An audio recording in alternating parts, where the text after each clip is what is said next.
माननीय सदस्यगण, जैसा कि समाचार भाग 2 के माध्यम से पहले भी सूचित किया गया है, मैं सभा को सूचित करता हूं कि सभी दलों के माननीय नेताओं के साथ 2 दिसंबर 2024 की उस बैठक में ये निर्णय लिया था कि भारत के संविधान के अंगीकरण की 75वीं वर्षगांठ पर एक विशेष चर्चा शुक्रवार 13 और 13 को शनिवार 14 दिसंबर 2024 को की जाएगी।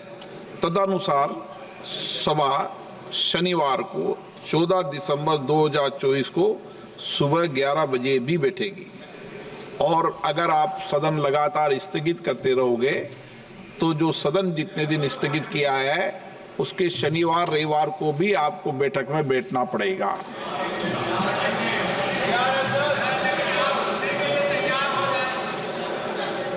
शून्यकाल से अखिलेश यादव जी। मैं धन्यवाद देना चाहता हूं अध्यक्ष महोदय आपका। नहीं, हम जो कमिटमेंट करते हैं ना उसको पूरा करते हैं, लेकिन सब दलों के नेताओं की बात में कमिटमेंट होने के बाद भी आप बेंच पे आए जो ठीक नहीं है। अध्यक्ष महोदय, कमिटमेंट में, क्रेडिबिलिटी में आपका कोई जवाब नहीं। नहीं, ये नहीं कह रहा मैं। लेकिन दाईं तरफ वाले लोगों का थोड़ा हिसाब किताब अलग है।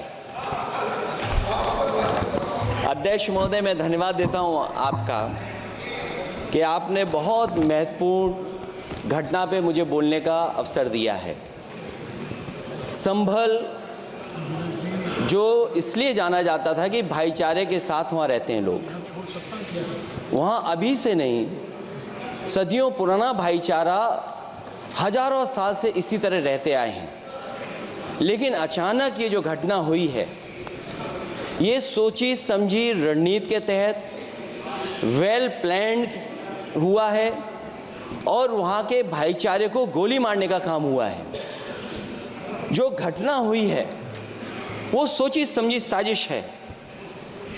वहाँ जो खुदाई की बात लगातार अध्यक्ष महोदय देश में कोने कोने पर भारतीय जनता पार्टी और उनके सहयोगी और समर्थक, शुभचिंतक बार बार खुदाई की जो बात कर रहे हैं अध्यक्ष महोदय, ये खुदाई जो है हमारे देश का सौहार्द, हमारे देश का भाईचारा, हमारे देश का गंगा जमनी तहजीब को खो देगा। मैं आपका धन्यवाद इसलिए भी देता हूं कि इस महत्वपूर्ण जो साजिश हुई, और वो साजिश सोची समझी इसलिए मैं बोल रहा हूं। उत्तर प्रदेश का चुनाव था, पहले 13 तारीख को चुनाव होना था और 13 तारीख के चुनाव को उन्होंने बढ़ा करके 20 तारीख कर दिया। और इस जो घटना है मैं आपके सामने पढ़ना चाहता हूं। अध्यक्ष महोदय, ये यात्रा रुकी क्यों नहीं है? यात्रा ले जाओ दूसरी तरफ। अध्यक्ष महोदय, संभल की शाही जामा मस्जिद के खिलाफ 19/11/2024 को सिविल जज सीनियर डिवीजन छंदौसी संभल में एक याचिका डाली गई। कोर्ट ने दूसरे पक्ष को, अध्यक्ष महोदय सुनिए, ये सुनना चाहिए, हम यूं ही नहीं कहते थे। आप तो संक्षिप्त में बोले। अध्यक्ष महोदय, हम यूं ही नहीं कहते थे कि संविधान ये मानती नहीं सरकार। हम यूं ही नहीं कहते थे कि संविधान नहीं मानती। जब प्लेसेस ऑफ वर्शिप एक्ट है, प्लेसेस ऑफ वर्शिप एक्ट है, हम बनते तो बहुत कुछ हैं। संभल के शाही जामा मस्जिद के खिलाफ 19/11/2024 को सिविल जज सीनियर डिवीजन चंदौसी संभल में एक याचिका डाली गई। कोर्ट ने दूसरे पक्ष को सुने बगैर उसी दिन 19/11/2024 को सर्वे के आदेश दे दिए। ताज्जुब की बात है, संभल के जिलाधिकारी संभल और पुलिस अधीक्षक संभल आदेश को पढ़े बगैर 2 घंटे के बाद सर्वे के लिए पुलिस बल के साथ शाही जामा मस्जिद पहुंच गए। जामा मस्जिद की कमेटी, जनप्रतिनिधि, उलेमा इकराम, सभी अधिवक्ताओं ने सहयोग दिया। जिलाधिकारी संभल और पुलिस अधीक्षक संभल ने 2.5 घंटे सर्वे के बाद कहा आप संक्षिप्त सब में सर्वे पूरा हो चुका है और अब रिपोर्ट कोर्ट को भेज दी जाएगी। लेकिन दिनांक 22/11/2024 फ्राइडे को जुमे की नमाज के लिए लोग नमाज अदा करने के लिए जामा मस्जिद पहुंचे, लेकिन पुलिस प्रशासन ने बैरिकेड लगा दिया ताकि लोग नमाज न पढ़ सकें। उसके बाद भी लोगों ने संयम बरतते हुए नमाज अदा की और किसी प्रकार का विरोध प्रदर्शन नहीं किया। 29/11/2024 को कोर्ट की अगली तारीख तय थी।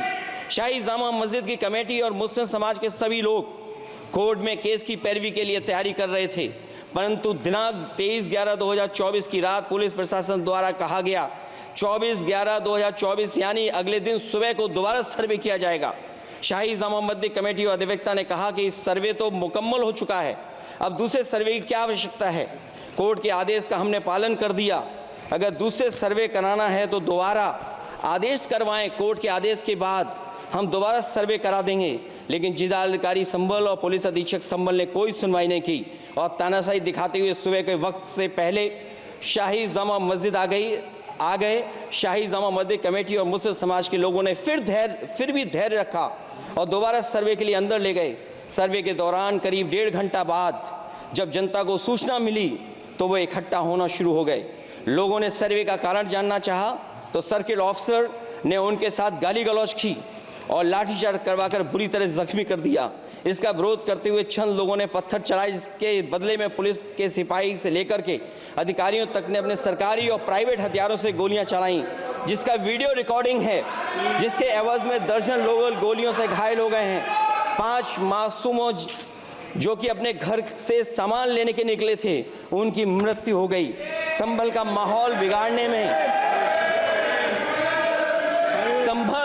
संभल का माहौल बिगाड़ने में याचिका दायर करने वाले लोगों के साथ पुलिस और प्रशासन के लोग जिम्मेदार हैं। इनको निलंबित किया जाना चाहिए और हत्या का मुकदमा चलाया जाना चाहिए, जिससे कि लोगों को इंसाफ मिल सके और आने वाले समय में कोई इस प्रकार की संविधान के खिलाफ और गैर कानूनी घटना को अंजाम न दिया जा सके। अध्यक्ष महोदय, ये लड़ाई दिल्ली और लखनऊ की है।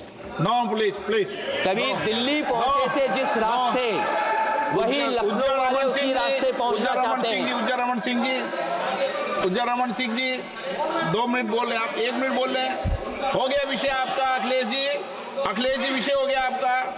अखिलेश जी विषय हो गया आपका। अखिलेश